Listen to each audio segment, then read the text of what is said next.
This story began in April 1999. At the time, I worked as a nurse at a local hospital. It wasn't long before I had separated from my husband. We had only been married for a short 3 years. Donald was a hard-working man who didn't drink, but he was incredibly thrifty. His entire paycheck went into undisclosed bank investments. It seemed to me that he was comforted by the mere thought of having money, and his life's purpose revolved around increasing that bank balance.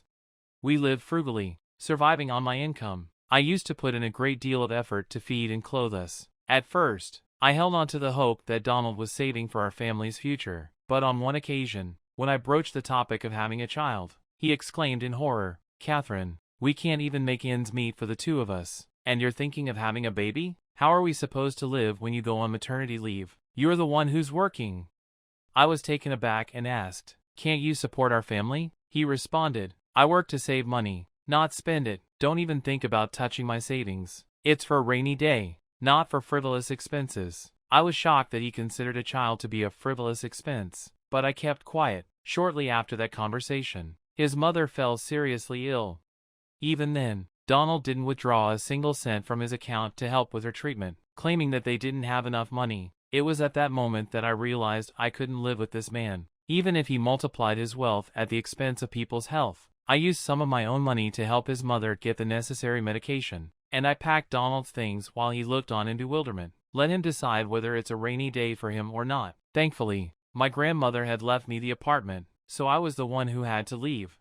The divorce was relatively straightforward, but my heart weighed heavy. When I got married, I had dreamt of a close-knit family, children, and a husband who would be the breadwinner, a pillar of support. However, living in a small village and working at the district hospital meant I had to spend an hour commuting to work. It was inconvenient, to say the least. On that Tuesday, I arrived for my shift as usual, but my spirits were far from lifted.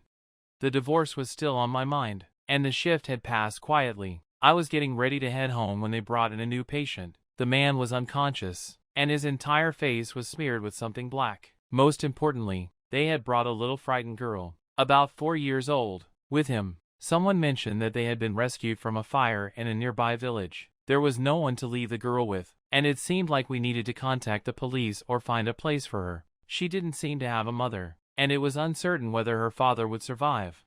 I approached the girl, gently stroking her disheveled, light hair. She raised her dirty face to me, and I was taken aback. The girl felt strangely familiar, even though I knew I had never seen her before, and I had never visited the village from which they had been brought. Suddenly, the little girl clung tightly to my leg and began to cry, saying, "Auntie, I'm scared. Don't leave." I was perplexed. What should I do? My shift was over, and I needed to go home, but I couldn't bring myself to leave this girl here. I approached the head nurse of the department and said, "I'll take the girl home, and when the man recovers, he can come get her." The head nurse pondered for a moment and waved her hand, saying, "All right, and if anything comes up, I have your address." And so, it was decided.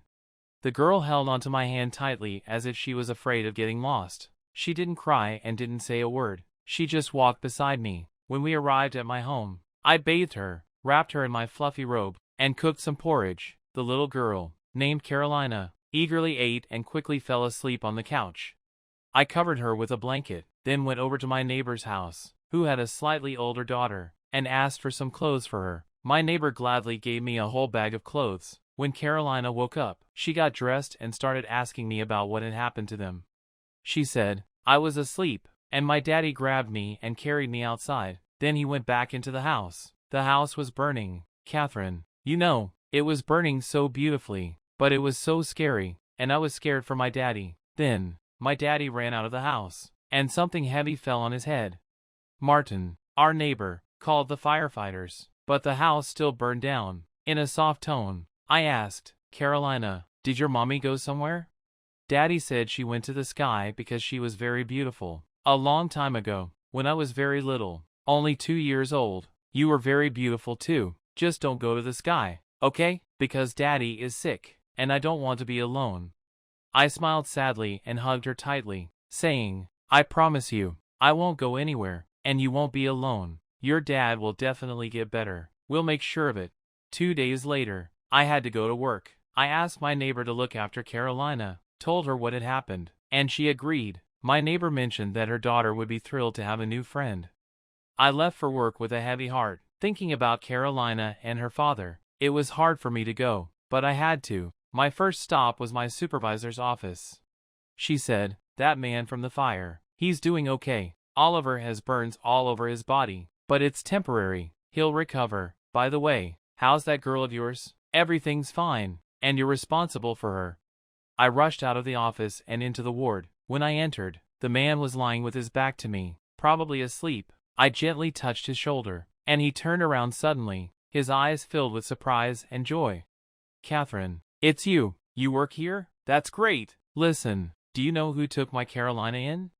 They said it was some nurse. My heart ached. I couldn't believe I was looking at Oliver, my classmate. We sat at the same desk until the 7th grade, but his parents moved away, and we never met again.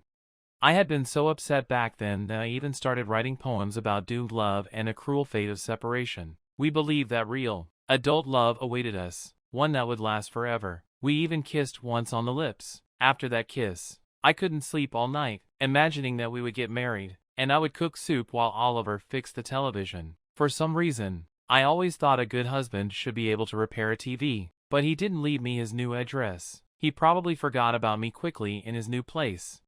And here he was, looking at me with a mix of joy and concern, and I finally understood why Carolina had seemed so familiar. She resembled her father a lot. "I have your daughter. Don't worry, you have an amazing daughter, and we've become friends." Oliver smiled and said, "Catherine, thank you. It's like a miracle. You're here, and Carolina is with you. I didn't deserve your help." Back then, our neighborhood friends took me away, and I got into their powerlifting section. I got so absorbed in it that I forgot about everything else. My coach praised me, and I often trained all day long. I used to think of you, but life went on. I planned to visit you during the holidays and tell you about my victories. I knew you'd forgive me. I finished school, got into college. There, it was all about competitions, and I hardly had any free time. When I got a job, I met Carolina's mother. She was a good person and beautiful. When she found out she was pregnant, we had to hurry and get married. We lived without much love, but we respected each other. They had Carolina, and only after her birth did Oliver's wife's illness progress, and she eventually passed away. Oliver sighed sadly, then smiled. "You've become so beautiful. I'm sure your husband must really love you."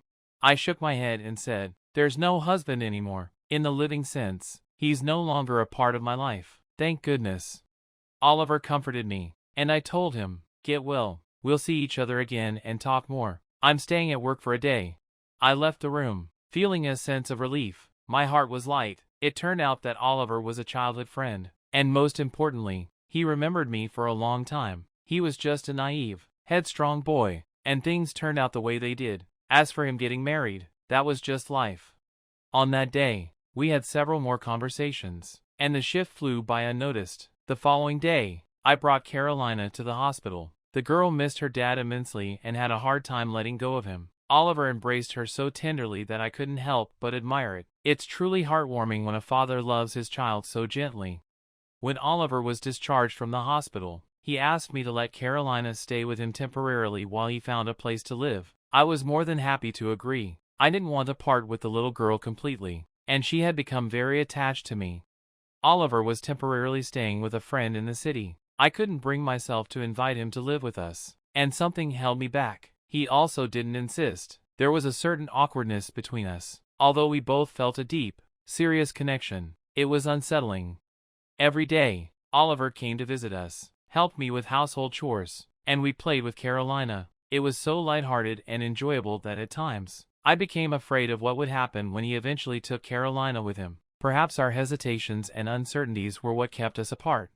One day, as I was preparing to leave for work for a day-long shift, Carolina suddenly wrinkled her face and exclaimed, "I have a headache. I don't want to leave. What if I get a fever?"